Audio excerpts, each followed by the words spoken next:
আসসালামু আলাইকুম রহমতুল্লাহি ওয়া বারাকাতুহু। ইন্নাল হামদুলিল্লাহ ওয়াসসালাতু ওয়াসসালামু আলা মান লা নাবিয়্যা বা'দা আম্মা বা'দ। আউযু বিল্লাহি মিনাশ শাইতানির রাজীম। বিসমিল্লাহির রহমানির রহিম। সংগ্রামী দেশবাসী, আমি আজ যে উদ্দেশ্যে কথা বলতে চাচ্ছি, এই বিষয়টাকে উল্লেখ করার আগে প্রায় 1 মিনিটের মতো আমি যে কথাগুলো বলবো সেটা হচ্ছে আমাদের প্রিয় বাংলাদেশ ভারতের বাঁধ ছাড়া পানিতে ভাসিয়ে যাচ্ছে। প্রিয় বাংলাদেশের পাশে বাংলা ভাষাভাষী বিশ্বের সকল প্রান্ত থেকে মানুষ সহযোগিতার হাত বাড়িয়ে দিচ্ছে এবং দেশে যারা আছেন, যারা বন্যায় ক্ষতিগ্রস্ত নয়, আপনারাও সার্বিকভাবে বন্যায় প্লাবিত মানুষদের পাশে দাঁড়ান, সাহায্য সহযোগিতা করেন। যারা সাহায্য সহযোগিতা করছেন তাদেরকে অসংখ্য ধন্যবাদ এবং আল্লাহ রাব্বুল আলামিন আপনাদের এই প্রতিদান যেন দুনিয়া এবং আখিরাতে দান করেন। প্রিয় দেশবাসী, আমি যে উদ্দেশ্যে আজকের কথা বলার সিদ্ধান্ত নিয়েছি সেই বিষয়টা আপনাদের মধ্যে এই মুহূর্তে আমি প্রকাশ করছি, বলার চেষ্টা করছি। সেটা হলো আমাদের আওয়ামী লীগ ভাইদের উদ্দেশ্যে কিছু কথা বলবো। গত পরশুদিন 2 দিন আগে, আজকে 25 তারিখ, তো 2 দিন আগের কথা আমি বলছি।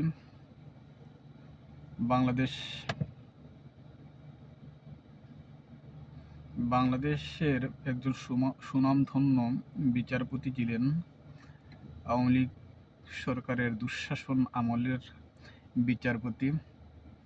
বিচারপতি শামসুদ্দিন মানিক সাহেব ভারতের একটি সীমান্ত থেকে তিনি আটক হয়েছেন। তিনার বিভিন্ন ভিডিওগুলো দেখলাম। কলা পাতার উপরে তিনি শুয়ে আছেন, তারপর পুলিশ তিনাকে হাতে দড়ি দিয়ে গরু এবং ছাগলের মতো দড়ি দিয়ে তিনাকে বাঁধা হয়েছে। তারপর গতকালকে সেই দৃশ্য দেখলাম, আদালত প্রাঙ্গণে তেনাকে কেউ চড় থাপ্পড় লাথি ঘুষি মারার চেষ্টা করছে। তার পাশাপাশি পুলিশ খুব শক্ত নিরাপত্তায় তিনাকে সরিয়ে নিয়ে যাওয়ার চেষ্টা করছেন। এই দৃশ্যগুলা গত পরশু থেকে এই দৃশ্যগুলা চোখে বারবার আসছে। আওয়ামী লীগের দুঃশাসনে আমি নিজেও ভুক্তভোগী। বিনা অপরাধে 5টার মতো মামলা নিজের উপরেও ছিল। এমন সকল মামলা তারা উপরে দিয়েছিল, আমাদের অন্যান্য ভাইরাও ছিলেন। যে সকল অপরাধের সাথে সম্পৃক্ত দূরের কথা, জীবনে আমরা কল্পনাও করি নাই। এই ধরনের অপরাধের আসামি বানিয়ে প্রায় 5টা মামলায় ঢুকিয়েছিল। প্রায় 2টা মামলায়, লাস্ট পর্যায়ে 2টি মামলায় দীর্ঘদিন আজিরা দিয়েছি। এমনকি 3.5 বছর কাতার ছিলাম। কাতার থেকে দেশে যাওয়ার পরেও একটি মামলায় আবার গিয়ে আজিরা দিছি। আবার যখন 1 বছর 8 মাস পরে কাতার চলে আসি, আবার সেই মামলার আজিরা দিয়ে কাতার চলে আসতে হয়েছে। এইভাবে দীর্ঘদিন আমরা তো বড় ধরনের কোনো দায়িত্বশীল ছিলাম না, কোনো নেতা কিছুই ছিলাম না। বাংলাদেশ জামায়াত ইসলামীকে ভালোবাসতাম, মানুষকে আল্লাহর দিকে আহ্বান করতাম। তবুও তাদের মিথ্যাচারের শিকার হতে হয়েছে, তাদের নির্যাতনের শিকার হয়েছে। আমার মনে পড়ে না, প্রায় 14 থেকে 15 বছর পর্যন্ত জামাত ইসলামীকে আমি চিনি বা তাদের সাথে পাশে থাকার চেষ্টা করেছি, কাছে থেকে দূর থেকে, দেশ থেকে বিদেশ থেকে।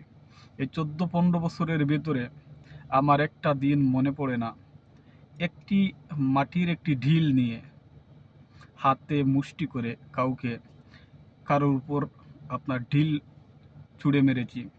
এই 13-14-15 বছরের ভিতরে এইরকম একটি দিনও নেই। তারপরও জামাত ইসলামী জঙ্গিবাদ, জামাত ইসলামী সন্ত্রাসী বলে এই এই আওয়ামী লীগ সরকাররা উল্লেখ করত। আসল কথা হলো আদর্শের লড়াইয়ে তারা কোনোদিনও জামাত ইসলামীর সাথে পারে নাই, আর পারবেও না। তাদের মধ্যে সেই আদর্শ নেই। এর জন্য একটি আদর্শিত দলকে কুলুষিত করার জন্য, জাতির কাছে বিকৃত করার জন্য এই ধরনের মিথ্যাচারের তারা আশ্রয় দিত। আর এই মিথ্যাচার তাদের কি পর্যন্ত ছিল, বিশ্বনন্দিত মুফাসসিরে কোরআন শহীদ আল্লামা দেলোয়ার হোসেন সাইদি রাহমাউল্লাহ, তিনাকেও তারা যুদ্ধ অপরাধী সাজিয়েছে এবং হত্যাকারী, দর্শনকারী সাজিয়েছে। আস্তাগফিরুল্লাহ, নাউজুবিল্লাহ।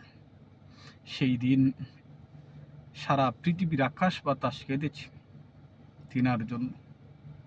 সারা পৃথিবীর ইসলাম প্রিয় মানুষরা কেঁদেছে তাদের মিথ্যাচার দেখে। আল্লাহ পাক তাদেরকে পাকড়াও করেছেন। তো আমি যে কথা বলতে চাচ্ছিলাম সে কথা হলো, বিচারপতি মানিক সাহেবকে যখন যেই হালতে গ্রেফতার করা হলো, ভারত থেকে আমাদের দেশ পর্যন্ত, ভারতের সীমান্ত থেকে আমাদের দেশে নিয়ে আসা হলো, তিনার ভিডিওচিত্র আমি দেখে সত্যি আমার চোখের পানি ধরে রাখতে পারিনি। বারবার শুধু আল্লাহর কাছে প্রার্থনা করেছি, আল্লাহ এই ধরনের জালিম অত্যাচারীদের সাথে আমি যেন শরিক না হই, আমি যেন শরিক না থাকি। এই ধরনের অপরাধী ব্যক্তিদের সাথে যেন আল্লাহ মৃত্যু পর্যন্ত আপনি শরিক আমাকে করবেন না, তাদের থেকে হেফাজত রাখবেন মৃত্যু পর্যন্ত। এবং বিচারপতি শামসুদ্দিন মানিক সাহেবের এই করুণ দৃশ্য দেখে সত্যি তিনার প্রতি খুব করুণা হয়েছে।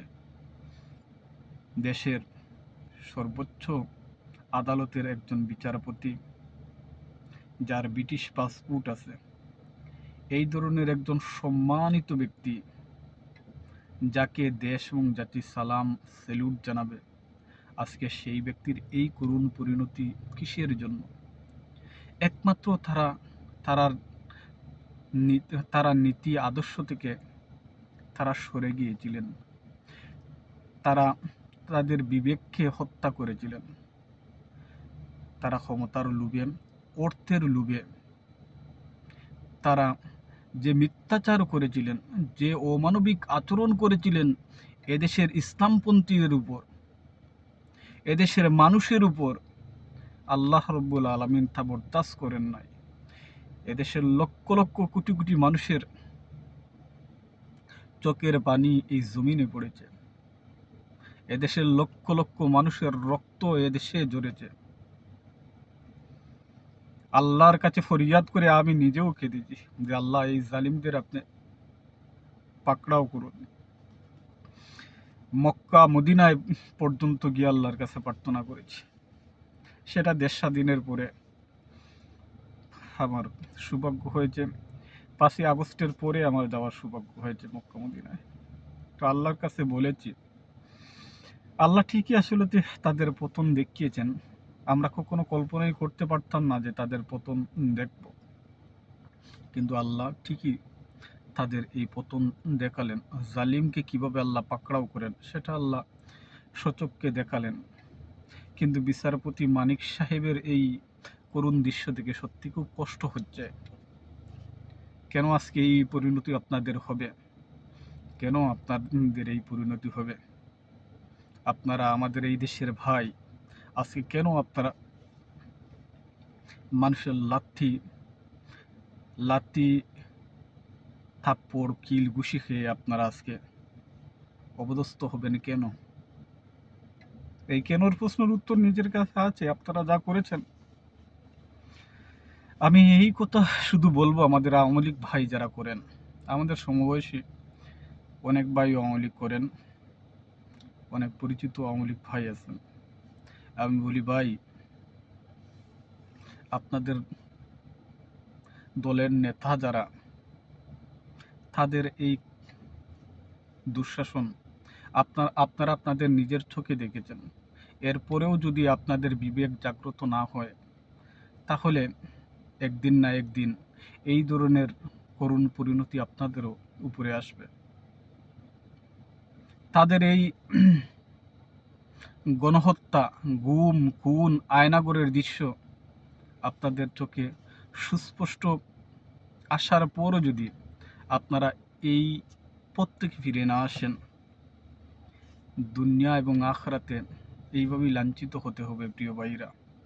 তাই আসুন আমরা সবাই ভাই, আসুন আমরা সবাই ভাই, আমরা এদেশে আল্লাহর পক্ষে থাকি, রাসূল সাল্লাল্লাহু আলাইহি ওয়াসাল্লামের পক্ষে থাকি।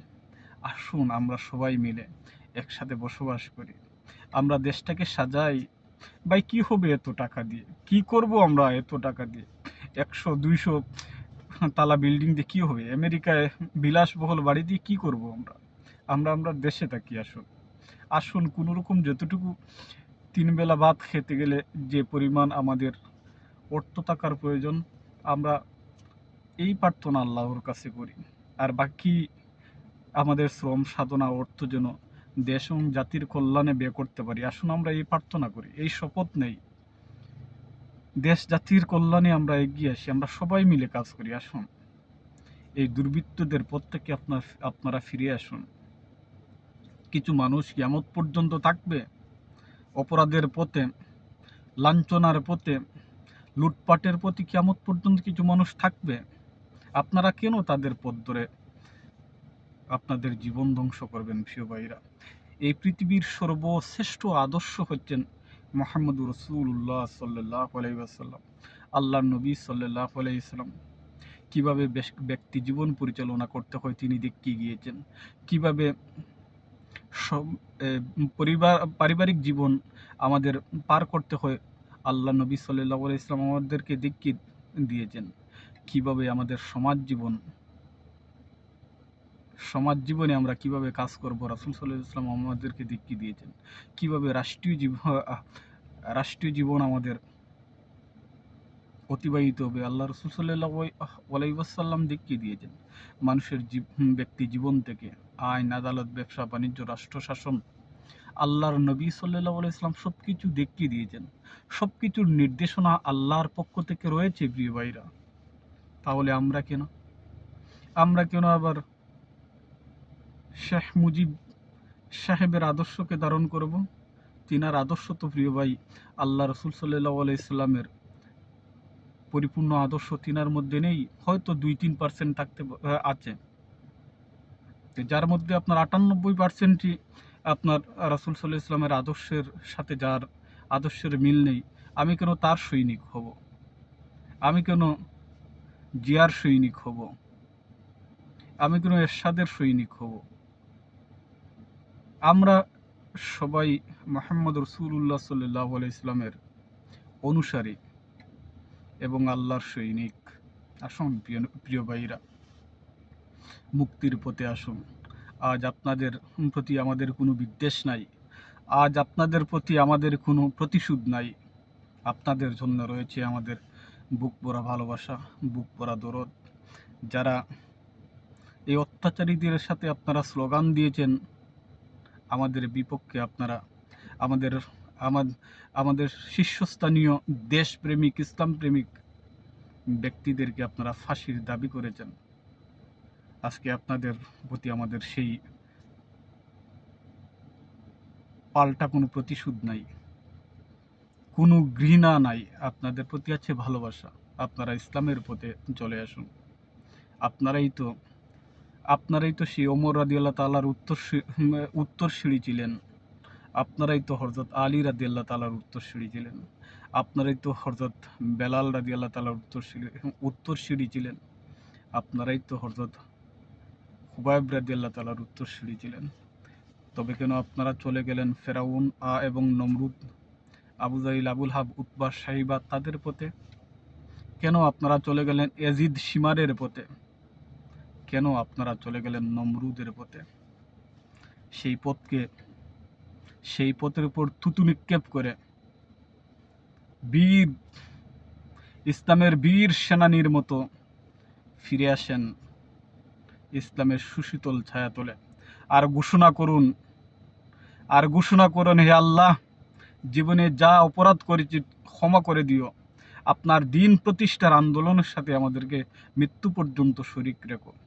আমাদের মৃত্যু যেন ওই হাসি মুখে এবং নারে তাকবীর, আল্লাহু আকবার, আশহাদু আল্লা ইলাহা ইল্লাল্লাহু ওয়াহদাহু লা শারীকা লাহু ওয়া আশহাদু আন্না মুহাম্মাদান আবদুহু ওয়া রাসূলুহু, এই বাক্য উচ্চারণ করে